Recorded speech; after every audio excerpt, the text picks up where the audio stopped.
जय जिनेन्द्र मित्रों, कुछ दिन पूर्व मैंने श्री सम्यक शिखर जी सिद्ध क्षेत्र पर अपने विचार रखे थे।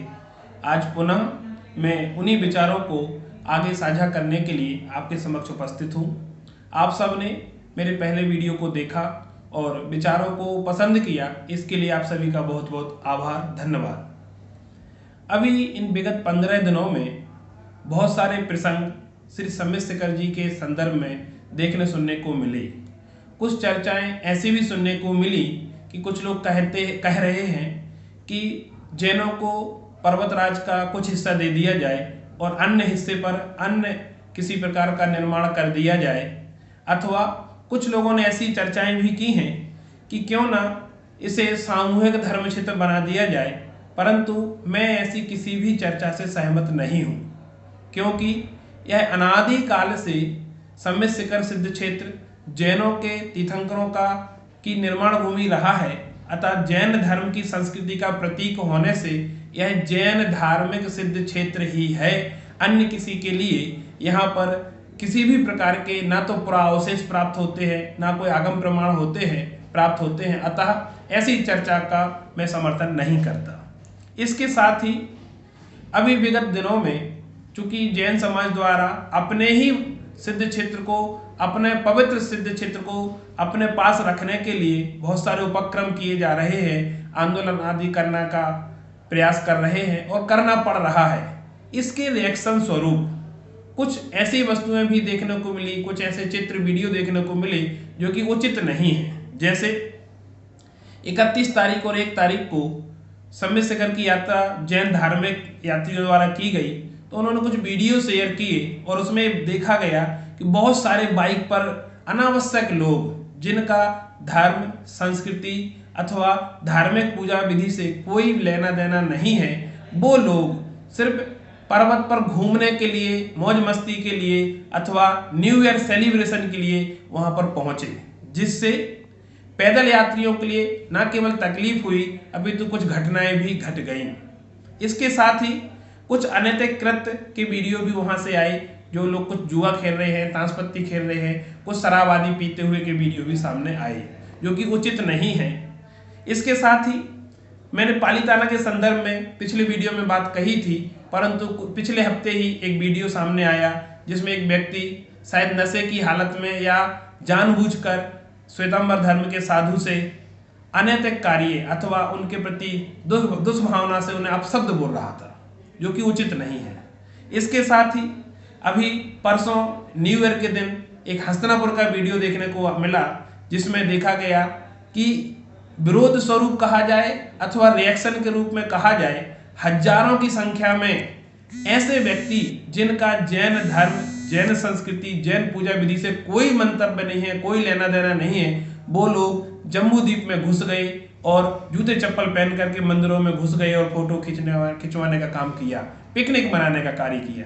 ये उचित नहीं है। इसके साथ ही मंदारगिरी का वीडियो भी एक देखने को मिला, वहां पर भी जैन धर्म, जैन संस्कृति को नष्ट करने का कार्य किया जा रहा है।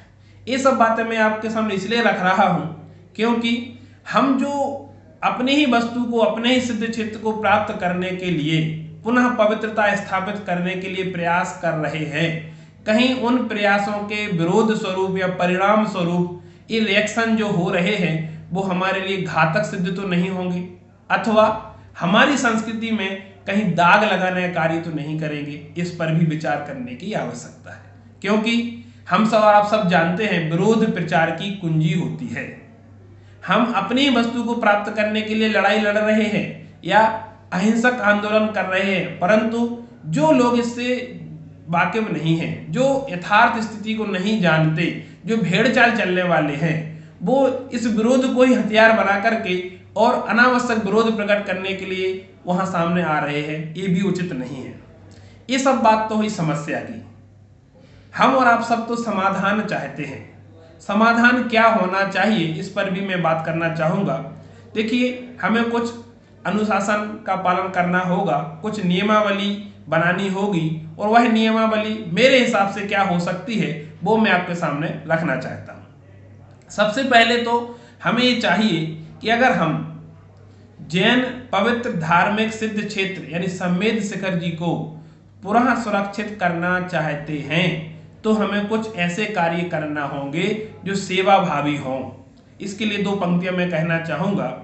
जैन बने सुरक्षा प्रहरी, जैन बने सुरक्षा प्रहरी, तभी होगी तीर्थ की रक्षा। किसी को रोका टोका ना जाए, किसी को रोका टोका ना जाए, किया जाए सभी का स्वागत। कार सेवा कर पुण्य कमाए, कार सेवा कर पुण्य कमाए, बने प्रहरी क्षेत्र बचाए। यहां मैं 2 बातें कह रहा हूं। हमें पर्वत पर किसी के जाने से आपत्ति नहीं है। पर्वत पर शांति प्राप्त करने के लिए, सुख प्राप्त करने के लिए, धार्मिक कार्यों के लिए और धर्म कार्य करने के लिए, दर्शन करने के लिए कोई भी जा सकता है, क्योंकि जैन धर्म प्राणी मात्र की रक्षा की बात करता है, प्राणी मात्र के सुख की बात करता है। परंतु जैन धर्म में अनैतिक कार्यों के लिए कोई स्थान नहीं है। जैन पूजा विधि में किसी भी प्रकार से अनैतिक कृत्य के लिए कोई स्थान नहीं है। अतः मैंने अपनी जो बात कही उसमें लिखा है किसी को रोका टोका ना जाए। इसका मतलब हम किसी को पर्वत पर जाने से नहीं रोक रहे, लेकिन पर्वत पर जाना है तो आपको कुछ नियमावली का पालन करना होगा। सबसे पहले तो मेरे विचार से प्रवेश द्वार पर ही एक विशेष द्वार बनाया जाए, वहां पर एक अमानती सामान गृह बनाना चाहिए, जिससे क्या होगा, जो भी तलेटी से लेकर के प्रवेश द्वार तक पहुंचे, अगर वह जूते चप्पल पहने हुए है तो अमानती सामान गृह में उसकी जूते चप्पल जमा करा दी जाए, उसे टोकन दे दिया जाए।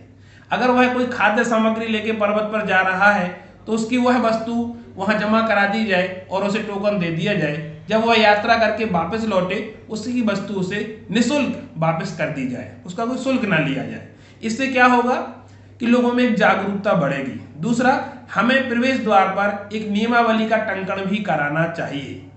नियमावली से क्या होगा, सभी लोग अनपढ़ नहीं हैं, कुछ लोग जानबूझ करके भी करते हैं दुष्कृत, तो उनके लिए एक जानकारी वहां पर होनी चाहिए।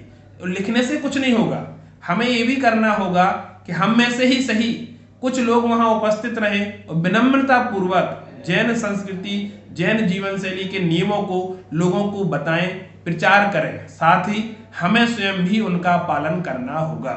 इसके साथ धार्मिक नियम संस्कृति को वहां टंकन करा दें, हम लोगों को बता दें और स्वयं पालन करें, तो निश्चित ही कुछ परिवर्तन तो आएगा ही आएगा। इसके साथ ही जब हम खाद्य सामग्री को वहां अमानती सामान गृह में रख देंगे तो कोई भी निराहार पर्वत पर जाएगा तो वही जा पाएगा जिसने यात्रा करने का संकल्प लिया है, मौज मस्ती का नहीं।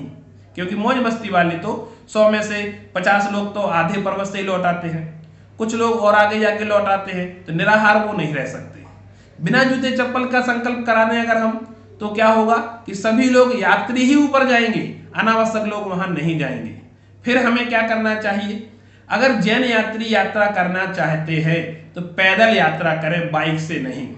क्योंकि कुछ वीडियो में देखा गया कि बाइक इतनी स्पीड में आ रही है कि पैदल यात्री चल भी नहीं पा रहे, गिरने का डर, दुर्घटना की संभावना निरंतर बनी रहती है। इसके साथ ही अगर हमें डोली से यात्रा करना ही पड़े, मजबूरी है, तो जो कार्यालय में डोली वालों की व्यवस्था है, हम उनसे सर्टिफिकेट लेकर के ही उन डोली वालों से डोली करें, तो क्या होगा, कार्यालय की जवाबदेही और डोली वालों की जवाबदेही बनी रहेगी। साथ ही अगर हम पर्वत पर यात्रा करने जा रहे हैं और अभी प्रारंभिक स्तर है, वहां दुकानें सजी हुई हैं, सजी रहने दें। हम नियम लें, पर्वत पर किसी भी प्रकार की खाद्य सामग्री नहीं खरीदेंगे। इससे क्या होगा, कुछ दिनों में ही सही वहां जो दुकानें लगी हुई हैं वो दुकानें अपने आप ही सिमट जाएंगी और सिमट करके सीमित हो जाएंगी और कुछ दिनों में बंद हो जाएंगी। अब क्या करें, इसके साथ ही एक कार्य हमें समाज की दृष्टि से करना होगा।